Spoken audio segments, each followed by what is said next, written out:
আসসালামু আলাইকুম এভরিওয়ান। আপনারা সবাই ফলো করবেন আমার যে কথাগুলা। ইব্রাহিম এবং মুক্তা, ওরা আমরা বাংলাদেশের মেয়ে এবং ছেলে, ওরা দুজনে যে আমরা মুসলিম কান্ট্রির একটা পরিবারের সন্তান। তারা যে এই ইসলাম সম্পর্কে কটূক্তি করলো, আমার ধর্ম নিয়ে যে ওরা খারাপ আচরণ করলো, এটা নিয়ে আমরা বাংলাদেশে তো সারা বিশ্বের মানুষের মনে একটা কষ্ট পাইছে। এই কষ্টটা আসলে দুই আমরচা ফালানোর মতো নাই। এটা আমাদের ইসলামকে কটূক্তি করাটা কত বড় জঘন্য অপরাধ আসলে পাঙ্গাস মুক্তা ওটা বুঝতে পারে নাই। তো আমি পাঙ্গাস মুক্তা যে ওনাকে আমি বলবো যে আপনারা এই ধরনের ভিডিও বানাবেন না।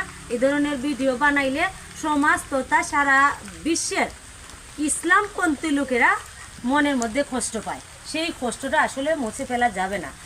সাদা কাপড়ে যেমন দাগ লাগলে ছুটে না, সেইভাবে ইসলামে কেউ যদি আঘাত করে তাহলে এটা কোনো অবস্থাতেই আর ছুটে যাওয়া সম্ভব না। আপনাদেরকে বলবো, মুক্তা আপু এবং ইব্রাহিম ভাই, আপনারা এরকম ভিডিও বানাবেন না। এরকম ভিডিও বানালে আপনাদেরও ক্ষতি, সারা দেশেরও ক্ষতি। ভাই আপনি জানেন নাকি এটা আমি যেটা বললাম?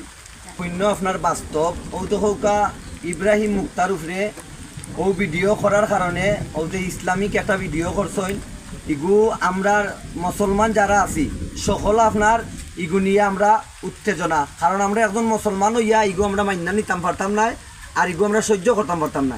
কিন্তু এর কারণে আমরা মুসলমান এক হইয়া মানে তারার উপরে মামলা করইছে। আমি কালকে দেখছি ভিডিওটা, এর কারণে কইলাম যে এই নিউজটা আপনারা দেই। আমি এখন গাছ মুক্তা আর ইব্রাহিমর ভিডিও দেখবা না, এগুলা ভিডিও দেখিয়া মানুষ সমাজ নষ্ট। আপনারা